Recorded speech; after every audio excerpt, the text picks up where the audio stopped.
Assalamualaikum warahmatullahi wabarakatuh. Saya di sini akan mempresentasikan bab 1 yang berjudul Pengantar Sistem Informasi, mata kuliah Sistem Informasi Manajemen. Sebelumnya, perkenalkan nama saya Widiawati dengan NIM 72114-19014. Yang pertama, apa itu pengertian informasi manajemen? Sistem informasi manajemen adalah suatu sistem yang menyediakan informasi untuk kebutuhan manajemen. Sistem informasi manajemen ini disebut juga dengan sistem pendukung pengambil sebuah keputusan. Selanjutnya ada sejarah sistem informasi. Tujuan sejarah sistem manajemen mencakup peninjauan kembali pada bagaimana peranti keras telah mengalami evolusi dan bagaimana penerapannya dari waktu ke waktu. Di dalam sejarah sistem informasi terdapat evolusi peranti keras komputer. Di antaranya yang pertama adalah ENIAC, dikembangkan pada tahun 1946 oleh John Wesley dan Presper. Yang kedua ada UNIVAC 1 yang dikembangkan pada tahun 1951. Selanjutnya ada GE atau General Electric yang dikembangkan pada tahun 1954. Selanjutnya ada komputer mini atau biasa disebut dengan mini komputer. Selanjutnya ada komputer mikro atau biasa disebut juga dengan mikrokomputer. Selanjutnya ada komputer pribadi yang dikembangkan pada tahun 1982. Dan terakhir diikuti oleh notebook dan netbook dengan kalkulasi 750.000 kali dari UNIVAC. Selanjutnya ada hukum Moore atau Moore's Law. Pada hukum ini menyatakan bahwa kerapatan penyimpanan sirkuit akan meningkat 2 kali lipat setiap tahunnya. Selanjutnya ada pengantar arsitektur komputer. Inti dari sebuah komputer adalah prosesornya. Prosesor yang dikendalikan oleh suatu sistem operasi seperti Windows XP, yaitu untuk mengelola alat input dan output. Selanjutnya ada pengantar arsitektur komunikasi. Komunikasi antar komputer dibatasi adanya fakta diprioritaskan komunikasi telepon antara manusia. Nah, ini merupakan figur dari arsitektur komputer. Bisa dilihat seperti ini bentuknya. Di dalam evolusi di bidang aplikasi komputer ada sistem fisik.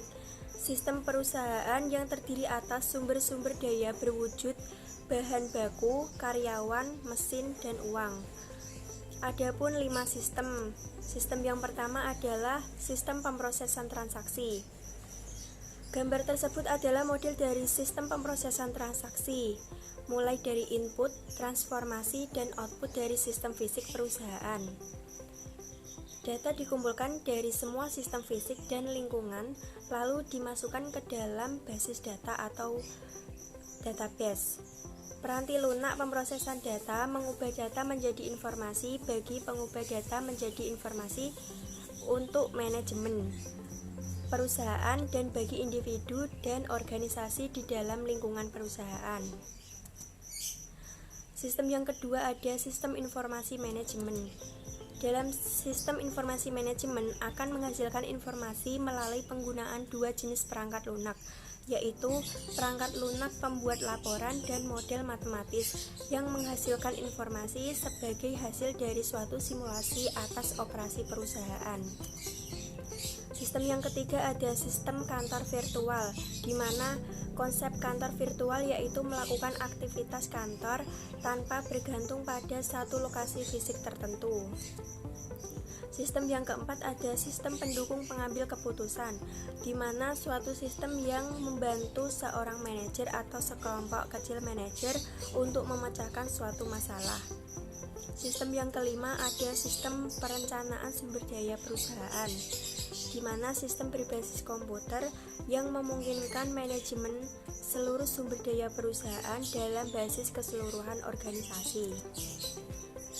Nah, mengenai hal tersebut, siapa sih pengguna sistem informasi itu? Yang pertama itu ada seorang manajer. Namun, manajer bukan salah satu pemilik sistem informasi manajemen. Selanjutnya ada karyawan. Dan selanjutnya ada manajer dan staf profesional.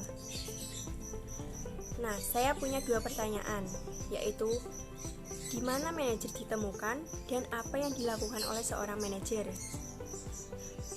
Manajer dapat ditemukan di semua tingkat dalam semua area bisnis perusahaan, baik itu di bidang keuangan, sumber daya manusia, pelayanan informasi, produksi, dan juga pemasaran.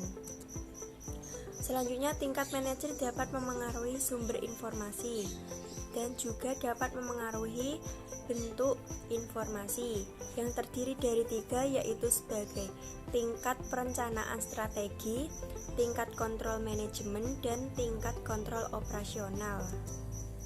Lalu peranan manajemen menurut Mintzberg ada 3, yaitu interpersonal, informasional, dan juga decisional.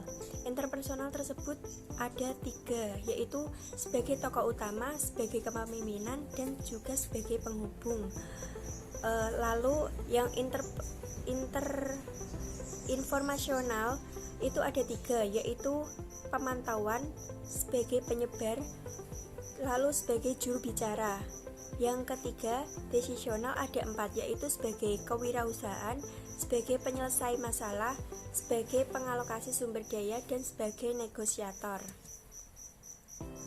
Di dalam pemecahan masalah dan pengambilan keputusan itu ada beberapa aktivitas yang perlu dilakukan, yaitu yang pertama aktivitas intelijen untuk mencari kondisi yang membutuhkan solusi di dalam lingkungan. Selanjutnya ada perancangan, yaitu untuk menemukan pengembangan dan menganalisis kemungkinan tindakan. Selanjutnya ada pemilihan, di mana memilih satu tindakan tertentu dari berbagai tindakan yang tersedia. Selanjutnya ada aktivitas peninjauan, di mana untuk memilih pilihan-pilihan pada masa lalu.